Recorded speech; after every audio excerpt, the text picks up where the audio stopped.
Commentary on Revelation 14, 6 to 13. This passage presents a series of proclamations that function as divine announcements in the midst of covenant. The imagery is symbolic, rooted in prophetic language, and reflects the closing phase of an age rather than the beginning of a distant future era. Verses 6, 7. The everlasting gospel proclaimed. The vision opens with a messenger flying in mid-heaven, carrying what is called the everlasting gospel to every nation, tribe, tongue, and people. This is not a new message, but the fulfillment and public declaration of what had already been accomplished.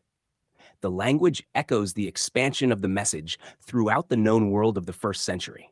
The hour of his judgment signals not a final end of the physical world, but a decisive moment of covenantal judgment, specifically the end of the old order centered in Jerusalem. Fear God and give him glory is not a call to dread, but a summons to recognize the reality of what has already been established. Authority has shifted, and the true worship of God is no longer tied to a physical system, temple, or location. Verse 8. The fall of Babylon. The declaration Babylon is fallen is stated as already accomplished, emphasizing certainty. Babylon here represents the apostate system that had become corrupt and opposed to the truth. Rather than referring to a distant empire alone, the imagery aligns with prophetic descriptions of covenantal unfaithfulness. The fall signifies the complete collapse of that system, which had intoxicated nations with its influence. This is the end of a structure that once mediated access to God but had become obsolete. Its fall clears the way for the full unveiling of what had already been secured. Verses 9 to 11, warning against the beast. A third proclamation warns about allegiance to the beast and receiving its mark. This imagery represents identification with a system in opposition to truth. The warning is not about an arbitrary external mark, but about alignment, whether one remains within a fading order or recognizes what has already been fulfilled.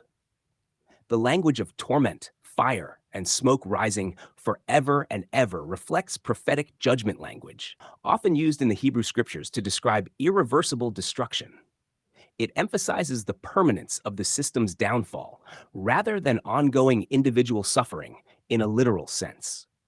There is no rest for those who cling to what is passing away, because they remain bound to a system that is under judgment. Verse 12, the endurance of the saints. This verse identifies those who remain steadfast. Their endurance is not about striving to secure something future, but holding firm in the reality already established. Keeping the commandments of God and the faith of Jesus reflects a life rooted in what has been revealed, not in maintaining the old structures or attempting to earn standing. Endurance here is the refusal to revert back to what has already been judged and removed. Verse 13, blessed are the dead. The statement shifts perspective. Blessed are the dead who die in the Lord from now on. This marks a transition point. Before this, death carried a different significance under the old system. Now, those who die are said to rest from their labors because the work that defines their standing has already been completed. Their works follow them does not imply merit-earning reward, but that their lives bear witness to what has already been accomplished. Their rest is not earned. It is entered into. Summary. Insight. Revelation 14, 6 to 13 presents a series of announcements centered on completion, transition, and the exposure of what is already true. The message has gone out fully. The old system has fallen decisively. Alignment with that system results in sharing its fate. Stability is found in remaining within what has already been established. Rest is the defining reality for those who are in this completed work. The passage is not projecting events far into the future, but unveiling the significance of a moment in which one age closes and another stands fully revealed.